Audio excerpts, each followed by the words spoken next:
ملک میں ایک دھاندلی کروانا کا نظام کھڑا کیا گیا اور دھاندلی کے فائدہ مند ادھر ابھی آپ کے سامنے شکایت کرتے آ رہے تھے. یہ جیت نہیں سکتے ہیں. السلام علیکم ناظرین. بلاول بھٹو نے اسمبلی میں آتے ہی شور و تکرار کرنا شروع کر دیا. اگر مجھے پتا ہوتا کہ تم لوگوں نے میرے باپ کے ساتھ ایسا کیا تو میں تمہاری پارٹی کبھی جوائن نہ کرتا. تم لوگوں کے کہنے پر میں نے عمران خان کے خلاف باتیں کی. عمران خان کے ساتھ ہونے والے ظلم کا بدلہ بھی میں لوں گا اور اس کا ساتھ بھی کھل کر دوں گا. آئے ناظرین، سب سے پہلے یہ زبردست اور سرسری خیز ویڈیو دیکھتے ہیں، پھر اس کے اوپر بات کریں گے. چینل کو لازمی سبسکرائب کر لیں. پاکستان پیپلز پارٹی اس ملک میں جمہوریت کے لیے، اس ملک میں صاف و شفاف الیکشنز کے لیے اور اس ملک کے عوام کے معاشی حقوق کے لیے جو جد و جہد کیا ہے، وہ آج سے نہیں، ہم 3 نسلوں سے کر رہے ہیں. اور ہم ہر فرعون کا، ہر عامر کا، ہر ظالم کا مقابلہ کرتے ہوئے آ رہے ہیں. چاہے وہ جنرل ضیاء الحق کا آمریت ہو تو ان کے سامنے پاکستان پیپلز پارٹی کے جیالے ڈٹ کے کرے رہیں. وہ چاہے وہ پھانسی کا پھندا ہو، وہ جس طریقے سے ہمارے اوپر تشدد و قتل و غیرت کیا گیا تھا، مگر ہم نے ضیاء الحق کا دور دیکھا ہے، اس آمریت کا مقابلہ کیا ہے، اس نے نجات دلوایا پاکستان کو.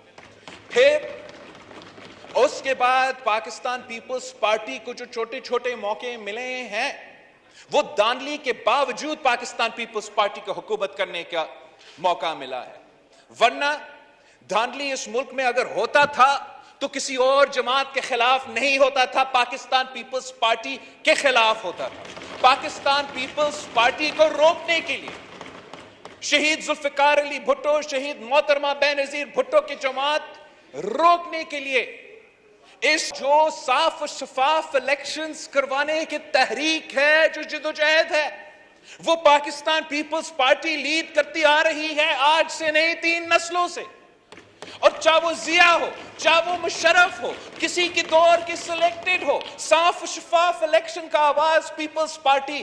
جناب اسپیکر، جیسے خان صاحب کا شکایت ہے نا کہ یہ ہمارے ادارے نیوٹرل کیسے ہو چکے ہیں، نیوٹرل نہیں ہونے چاہیے، اس لیے کہ نیوٹرل اگر ہمارے ادارے نہیں رہیں گے، اگر ہمارے ادارے نیوٹرل رہیں گے تو غیر جمہوری جماعتیں جیسے خان صاحب کا جماعت ہے وہ تو جیت نہیں سکتے ہیں، ان کو یہ پتا ہے. اس لیے وہ آج جد و جہد کر رہے ہیں، ایک تحریک چلا رہے ہیں کہ ہمارے ادارے نیوٹرل نہیں، کانسٹیٹیوشنل نہیں، کنٹروورشل رول ادا کرے، ٹائیگر فورس بن کے کام کرے. نہ خان صاحب کی طرح سندھ میں بھی کچھ ایسے جماعتیں ہیں، کچھ ایسے سیاستدان ہیں، کچھ ایسے کٹ پتلیاں ہیں کہ جب بھی آمرانہ دور آتا ہے تو ان کو کھڑا کیا جاتا ہے، ان کو سامنے لے آیا جاتا ہے.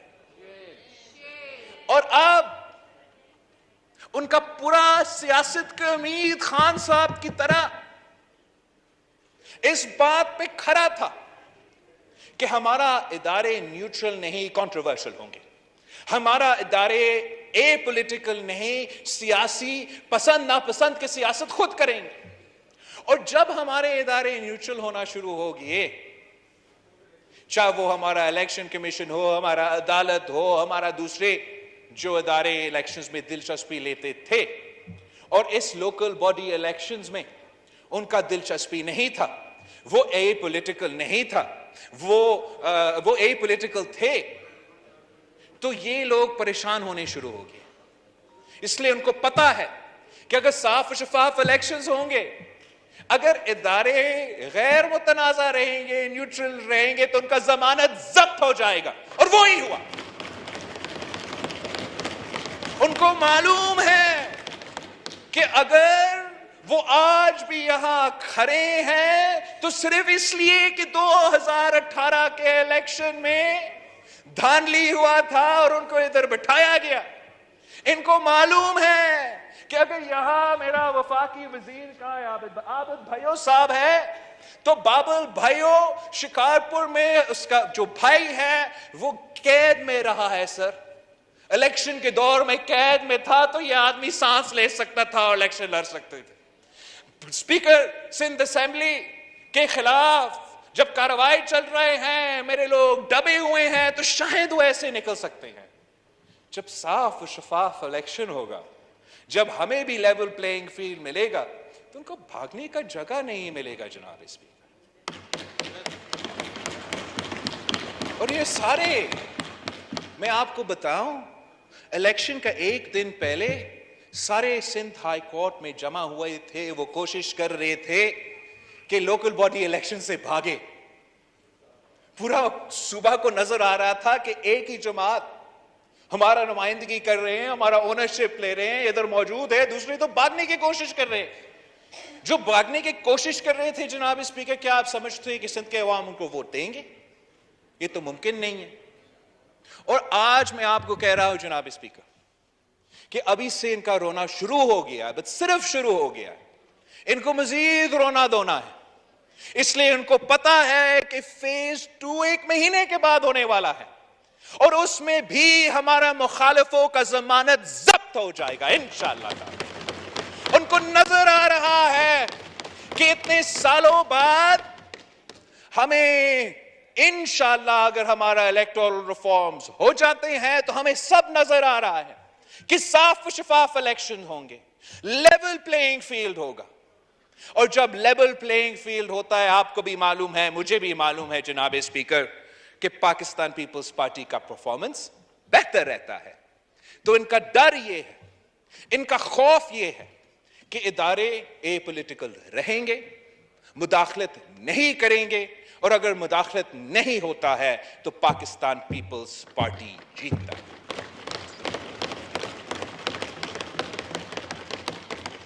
जनाब स्पीकर, मैं तो हैरान हूं इस बात पे, ये हम लड़काना से इलेक्शन जीतते हैं तो हम पे धांधली के इल्जामात लगता है। ये किस किस्म का मजाक है? ये किस किस्म का ड्रामा बाजी है? अगर हमने लेवल प्लेइंग फील्ड क्रिएट करना है, इलेक्टोरल रिफॉर्म्स करवाना है, तो जब धांधली वाकई होता है तो हम सबको इधर खड़ा होना चाहिए, उसको बेनकाब करना चाहिए। अगर मेरा बंदा धांधली में इन्वॉल्व है, मैं खुद उसको पकड़ूंगा कि कैसे पाकिस्तान पीपल्स पार्टी के जियाला अपना मंशूर, अपने कायद के नजरिए के खिलाफ। नाज़रीन, आज कौमी असम्बली में एक ऐसी तकरीर सामने आई जिसमें जमहूरियत, साफ शफाफ इंतखाबात और सियासी जमातों के किरदार पर खुलकर बात की गई। मुकर्रर ने सबसे पहले स्पीकर कौमी असम्बली का शुक्रिया अदा किया और कहा कि मौजूदा बजट इजलास में हुकूमत और अपोजिशन दोनों को भरपूर वक्त दिया जा रहा है, जिसकी वजह से हर जमात को अपनी बात अवाम तक पहुँचाने का मौका मिल रहा है। इन्होंने कहा कि माजी में अपोजिशन को अपनी राय पेश करने के लिए बहुत मुश्किलात का सामना करना पड़ता था, लेकिन अब ऐवान में एक बेहतर माहौल नजर आ रहा है। इनका कहना था कि जमहूरियत इसी वक्त मजबूत होती है जब तमाम सियासी जमातों को बराबर का हक और इज़हार राय की आज़ादी हासिल हो। तकरीर के दौरान सिंध के बल्दियाती इंतखाबात का भी जिक्र किया गया। मुकर्रर ने कहा कि पाकिस्तान पीपल्स पार्टी हमेशा से जमहूरियत और साफ इंतखाबात की हामी रही है। इनके मुताबिक ये जद्दोजहद नई नहीं बल्कि 3 नस्लों से जारी है। इन्होंने जुल्फ़िकार अली भुट्टो और मोहतरमा बेनज़ीर भुट्टो की कुर्बानियों का हवाला देते हुए कहा कि पार्टी से हर मुश्किल दौर में जमहूरी निज़ाम के लिए आवाज़ बुलंद की। इन्होंने कहा कि अमरीत के अदवार में भी पीपल्स पार्टी ने अपने नज़रियात का साथ नहीं छोड़ा। जनरल ज़ियाउल हक के दौर से लेकर बाद के सियासी हालात तक पार्टी ने हर किस्म के दबाव और मुश्किलात का सामना किया। मुकर्रर का कहना था कि कई बार इंतखाबात में भी धांधली के इल्जामात सामने आए, लेकिन इसके बावजूद पीपल्स पार्टी ने जमहूरी अमल पर एतमाद बरकरार रखा। अपनी तकरीर में इन्होंने बाद सियासी मुखालफिन पर तनकीद करते हुए कहा कि जब इदारे गैर जानिबदार होते हैं तो कुछ जमातों को मुश्किलात का सामना करना पड़ता है, क्योंकि वो सिर्फ इसी सूरत में कामयाबी हासिल करना चाहते हैं जब इदारे सियासी किरदार अदा करें। इनका कहना था कि रियासती इदारों का काम आईनी हदूद में रह कर गैर जानिबदाराना अंदाज में काम करना है। मुकर्रर ने कहा कि मुल्क में आज़ाद और शफाफ इंतखाबात होने चाहिए ताकि हर सियासी जमात को बराबर का मौका मिल सके। इनके मुताबिक अगर तमाम जमातों को यकसा माहौल फराहम किया जाए ताकि अवाम अपनी मर्जी से फैसला करे। नाजरीन, अब आपकी क्या राय है? अपनी कीमती राय वीडियो के कमेंट सेक्शन में हमें दें और मुझे दें इजाज़त। अल्लाह हाफिज़।